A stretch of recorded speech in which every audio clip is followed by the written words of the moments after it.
but also talking to the leaders who are making sure that things move forward how they should, and also putting them to account to explain the various measures they are putting in place. Today we're talking to Dr. Alfred Mutua. He's the governor of Machakos County, to tell us the latest from his area as well, and the measures they're putting in place, especially now in these COVID-19 times. I believe we have him online now. Good morning, Dr. Mutua. Welcome to the show. Good morning, Asante sana. I'm glad to be here in this era of COVID-19. True. This is history. We are living through history indeed, Daktari, on this one. And it's funny, we talk about that. I think even that's a good place to start, because at this particular point in time, we're having a scenario where, of course, restrictions of movement have been lifted. People are moving about. How has it been for Machakos adapting to now this influx of people moving across counties at this time?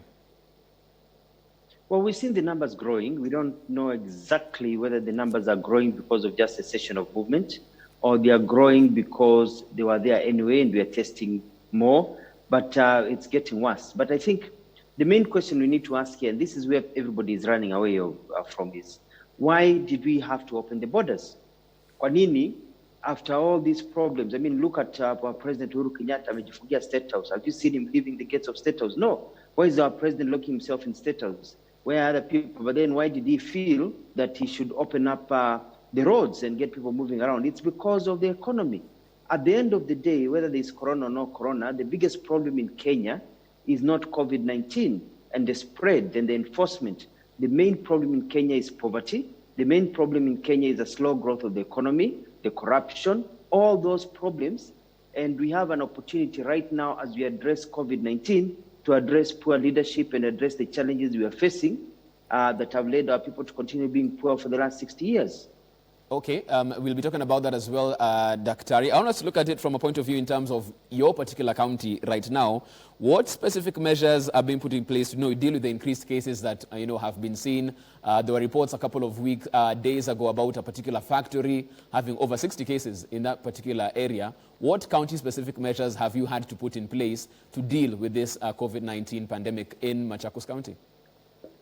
We have a surveillance team. Machakos, as you know, is way ahead of basically all the other counties. We have I think they are now close to 500 beds. A few weeks ago, we had 463 isolation beds. We're looking at 30 ICU beds. We've got our 8 ambulances, but 5 designated surveillance ambulances. We've got a whole team. We've got expanded healthcare workers. So we were quite ahead. What we've been doing is we are going now factory by factory. We've been to the EPZ, we've been to others, and we're also doing random testing.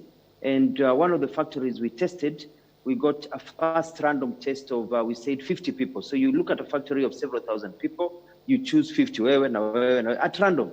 We tested out of those 50, 25 were COVID-19 positive. We tested another batch of 50, 26 were COVID-19 positive. What does that tell you? It tells you that if the factory has 2,000 people, technically, basically, you can deduce that 1,000 are COVID-19 positive. They are asymptomatic. But I think that is what has saved us. Because in Kenya, I think that if you test everybody in this country, you'll find that over 30, 40% may have COVID, especially in the urban areas. And so it's an issue of, are we prepared for a worst case scenario as people prevent themselves? Are we making sure that the measures are followed to stop reinfection? That is the wearing of masks, the distance spacing, the hand washing, the keeping away from crowds. So that is the challenge that we are facing. As Charles said earlier on, there is need for proper enforcement. There is a weakness. If you drive, Uhuru Kenyatta said that curfew is at 9 o'clock. I respect Uhuru Kenyatta, but as far as I'm concerned, that was not a directive. That was a suggestion. Because you drive out at 9, 10, 9:30, 10 o'clock at night, people are driving around the way they want. People are not at home. Why? Because the president did not give a directive. He gave a suggestion, because that's a Kenyan way. Because what is a directive is taken casually. You find people are still getting into bars. You look at restaurants, the way they are mingling. There is no proper enforcement in our country, and that makes it a big problem. Okay, unlike the West, whereby if the government gives a directive, everybody by their own will, they don't have to be forced, they follow it. they follow it. Governor, But let's here, talk about some of the lazima suggestions ugongwe that have rungu, been made. ndio sasa ufuate sheria. Okay, let's talk about some of the Unfortunate. suggestions that have been made as well by your colleagues, some governors, talking about a possible going back to some sort of inter-county ban on travel just because of the spike in cases that we've seen so far, and use that to try and stem the tide right now. Do you think that is an advisable move? Some governors have spoken about it. What's your take on that? Should we have some cessation of movement between some counties? I think it cannot just be a county decision. It needs to be a national decision. The COVID-19 is a national issue. And as counties, we are worried. I'm worried. My numbers are going up. But you see, realistically, legally, we cannot stop people. We cannot have cessation of movement between counties as counties. It has to come with collaboration with the national government, because enforcement and the police network is still under the national government. But what we can do is that we can put in measures to make it difficult for people to go through Machakos, to go through Kakamega, to go through Mombasa or Kitale or other places, or Nyeri, without proper procedures being followed. If you're in a truck, how many are you? If you are moving, you can be tested. If you have symptoms, you can be set aside. So we can take some measures. But what we are saying is that we're telling President Uhuru, yes, the economy is in shambles because of the challenges that you've had in the past, but we need to balance this with the diseases. But we are lucky. We are lucky. We don't seem to have the many cases of people dying as we have seen in many other countries. So we are lucky so far. You've spoken about this being a time where we can reflect and look at our state of leadership, the corruption issues as well, and try and fix this right now as we deal with this particular issue. I want to bring you to one case in point that we're talking about, most leaders flouting the various measures being put in place in order to stem the tide of this pandemic. Front page of the PD, when you get it, you might take a look at it, but I'm sure it's also public news. We're looking at different political leaders, from the Deputy President, Kapsaret MP, Oscar Sudi. We have Chair of the COG, Wycliffe Oparanya there as well.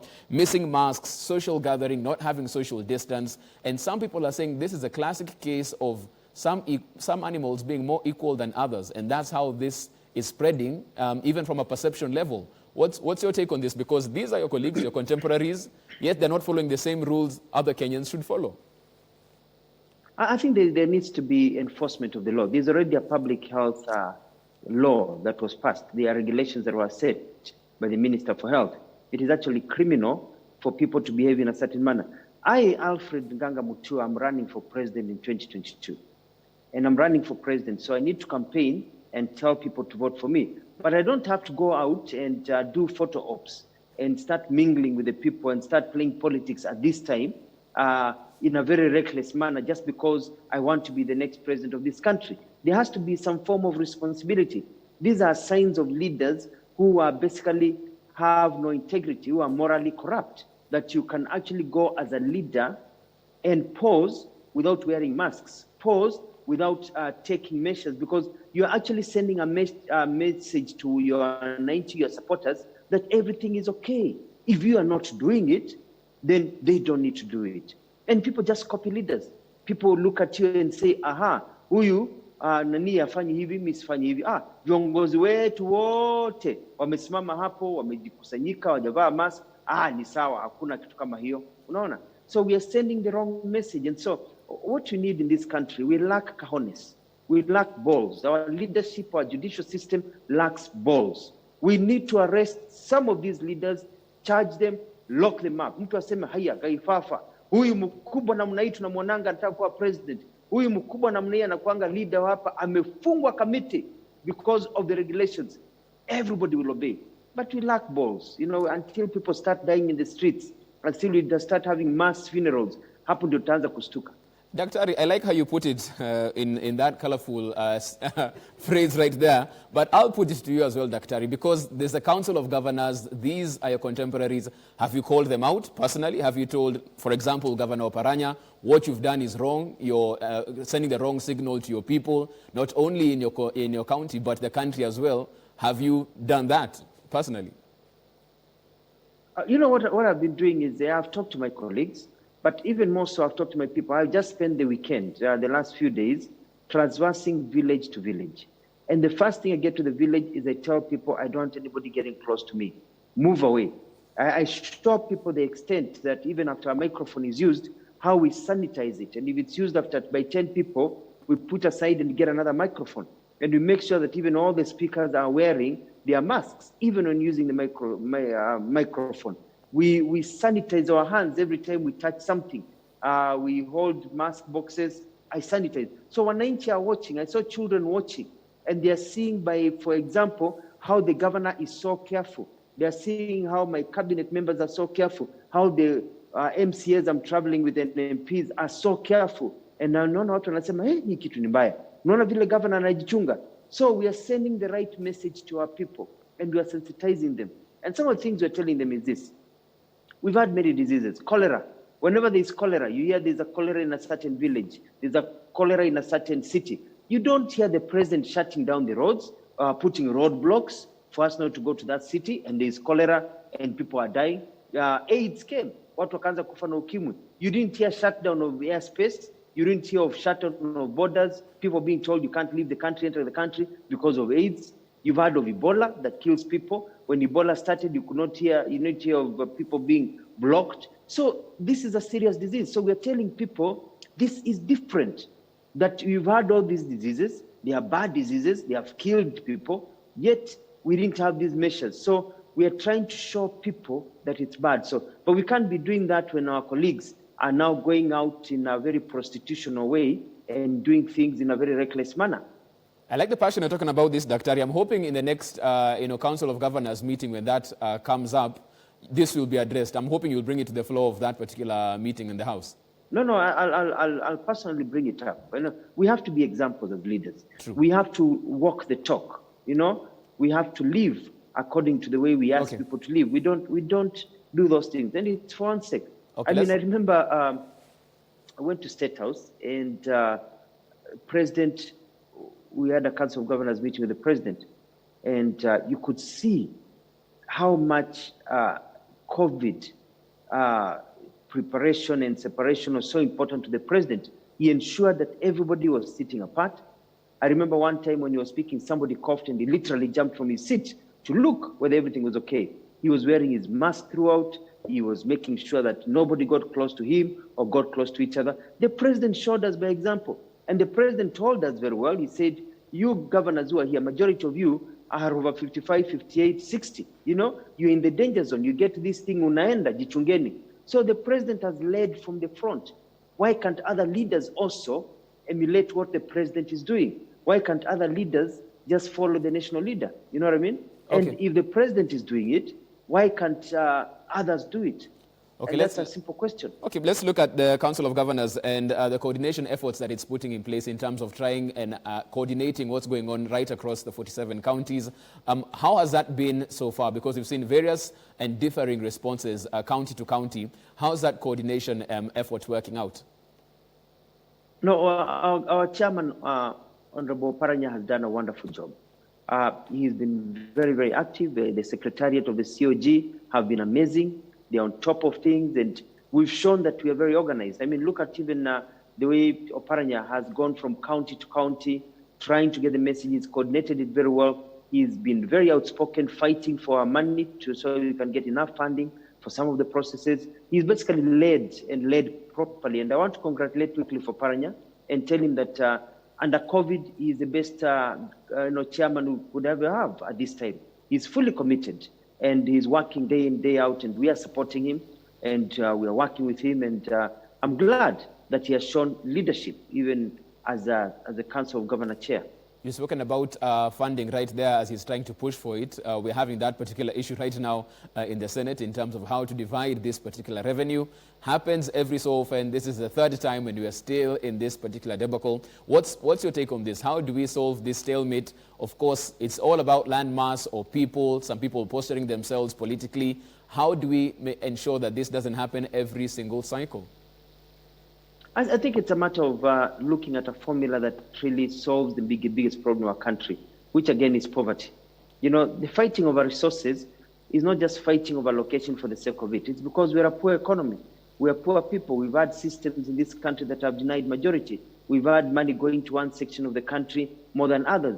We've got, look at, for example, our northeastern part of this country. If you drive to Garissa and beyond, you will not even know that you're in Kenya. People are living as if they're in the Stone Age.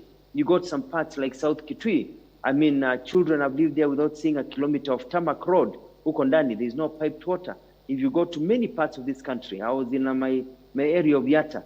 Yatta is got a county that has 45 to 50 kilometers in between. Children have never seen tarmac roads. I'm starting to build them for the first time.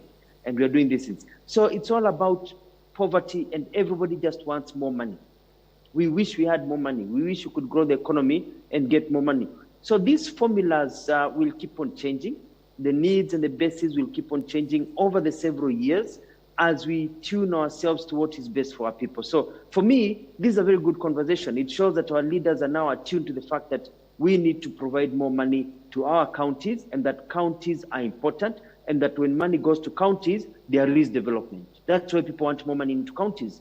Because you give Mutua money, I'm building roads. I'm putting over 500 boreholes of water. I'm making my hospitals A-class. I have a Machakos Cancer Center. I'm treating people for free. So when money comes to counties, we're doing magic.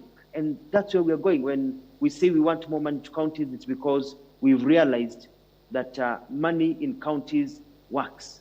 And it works and changes lives. And it's not only an economic issue that county chiefs, governors like yourself are dealing with. There's also the political realities of the day. I want to take you back to what we saw in Kirinyaga with that standoff between the governor and the MCAs. We've seen various other counties talking about how they want to impeach their governors. And that's been an issue of concern in terms of how these turf wars actually affect service delivery. In Machakos County, how is this being dealt with as well? Because it's supposed to be a check and balance type of system between you and the MCAs, but that usually turns off to a standoff where it's not even about the members of that particular constituency, of that county rather. Yeah, I think it comes down to the fact that people have not really understood their roles. If you go to the US, for example, you find that they are members of Congress. They know that their job is to set laws and check the government. Here, our members of parliament have been given CDF, where they're actually doing development, the same way as the president is doing development. So there is a blurring of lines between the job of the executive and the job of the legislature. And so you find there's a quest for resources, a quest for fighting for resources, where MCAs feel that they can also be building roads. It is not their job to build roads. It is the job of the governor to build roads. And then there's this, the normal Kenyan political pull me down, whereby people want to be governors, people want to control a region, feel that the best way of doing that is to use the MCAs aligned to them, use money to bring down a governor. I mean, they tried to do it to me, they did it to Kibwana, they are doing it to others, Wambora. So this is something that we are yet to mature politically to a place whereby everybody knows their responsibility and everybody does their work properly. And as you talk about that, in terms of that consensus building, how have you managed to at least get to a point where you can work together? Like you said, this was external that came, that particular instigation. How did you deal with it to make sure you could work with your MCAs and deliver for the county? I mean, you also have to play politics. I mean, you can't just sit and say that I'll play development when others are playing politics. They play politics, we play politics. Let's see who survives. And you also have to be crafty as a politician, because I got appointed as a politician. I got elected as a politician in Machakos. They are elected members. You bring me politics, I'll bring you politics. Right. So it's a matter of being able to also balance politically as you balance development. But it's unnecessary. We put so much pressure on governors. We put so much pressure on leaders who should actually be performing and doing work. And so we're trying to curtail them. Who suffers?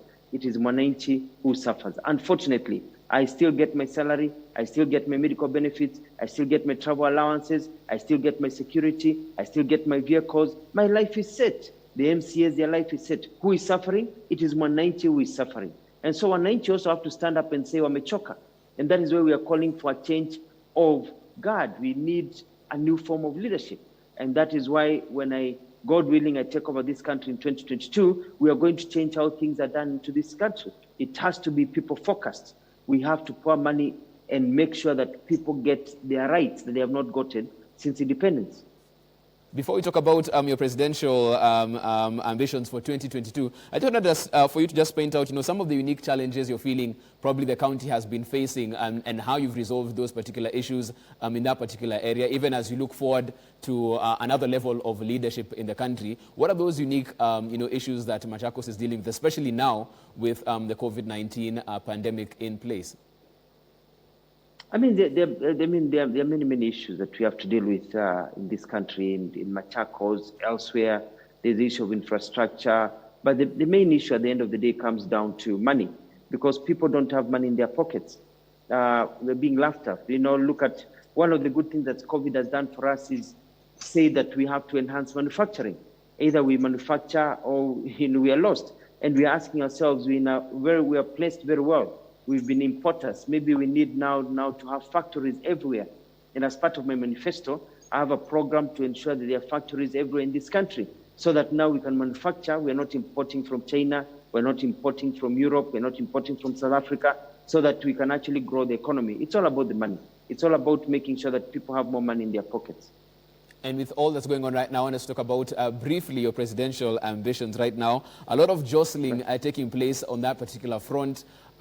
From what you're seeing, why now? Why talking about 2022? Some people have said this is smoke and mirrors. There's another play going on for Daktari. He really won't be vying in 2022. Why now? Yeah, because it's very simple. You cannot hide your head. Let me ask you, my friend Jeff. If you drink water coming from a tap that has sewer connection, and that water gives you cholera, and you go to hospital, and you're given an injection and tablets to cure cholera. Then you go back home and you drink the same water. Then you go back to the hospital the following day for more tablets. And then you go back to home in the evening and the following day and you drink the same water. You'll never be cured. We cannot ignore that the problems that you are facing today also have a source. And the source of the cholera water is leadership. The source of the problems that exist, the source where people are saying wamefukuzwa kazi huko nyumbani, vijana hakuna pesa, there's no employment in this country. You look around the corner, hakuna kazi inakuja, vijana wako nyumbani wamesoma, akina mama hawana pesa, akina baba hawana pesa, the rich are getting richer, the poor are getting poorer. As the rich get richer, the poor should also get richer. It should not just be one way. It's because our methodology for development is off. So we cannot just talk about solving the problems of COVID, like unemployment, like lack of beds, like lack of ICUs, like lack of enforcement, when we cannot talk about the cholera-forming water, the main problem, which is political leadership. So we have to talk about a change of guard. We have to talk about a revolution. We have to talk about where we young leaders need to take over power and change how things are done. So we cannot say that because kuna COVID, tusiongee kuhusu 2022. 2022 ndio kiini ya shida zetu. Political leadership ndio kiini ya shida zetu. So if we want to solve our problem, we need to solve the leadership problem in this country. And it's interesting you say that, because I'm just thinking, as you think about 2022, as you wind up your term as Governor Machakos, what do you want your legacy to be? What do you want people of Machakos to remember you for as you move on to other duties? I have set up systems in Machakos. You come to Machakos now. No, people never used to come to Machakos. To do what? People used to think Machakos, this dry shrub area. Come to Machakos now. You'll find greenery. You come to the People's Park. You go to the villages. I have dug over 500 plus boreholes. We are digging more. I have put piped water. I have built over 200 kilometers of tarmac roads. I'm still building more. I have put lights basically in every village. I have changed the lives of Machakos people. Before I went to Machakos, while tulikuwa tunapewa chakula, mulio tunapewa, we were being fed relief food. I looked at the map. I realized that Jordan, Lebanon, Israel combined get less rainfall than Machakos County. So where are we being fed? How stupid can we be? So I said, I'm going to take measures to ensure that we don't get food relief. So what did I do? I bought 40 tractors, one per ward. I gave free seeds. I had a massive agricultural projects. I'm giving free chickens to our mothers. I'm doing a quarter-acre program. Now Machakos has been removed from the list of people being given food relief. I have succeeded where we had suffered for over 100 years of being given food relief because of leadership. So I'm leaving a legacy of a people who can say they are proud to be from Machakos. They are seeing things are moving. We've not done everything we wanted to do. We don't have enough resources. There's been so much politics. My new city is still coming up. I'm building an airport. I'm growing a center where we are manufacturing. so people can get jobs. So I've done a pretty good job in Machakos. More could have been done. More can always be done. I can't do everything. But I've left them at a better place than I found them, and I will leave them at a better place when I leave in 2022 to become the next president of this country, God willing. And so I want to use that legacy of Machakos to tell the people of Kenya kwamba wakati una mgonjwa na unampeleka hospitali akatibiwe, huyo mgonjwa uambiwe huyo mgonjwa lazima apelekwe theater, anakufa. Wakati anapelekwa theater, aulizi huyo daktari ni kabila langu, huyo daktari amenipatia hongo, huyo daktari. You look for the best surgeon so that your mother, your son, your brother, your lover can live. In the same way, I'm asking Kenyans to look for the best surgeon, the best doctor, the best person to remove this country from ICU back to where it's supposed to be, so that people can have money in their pockets.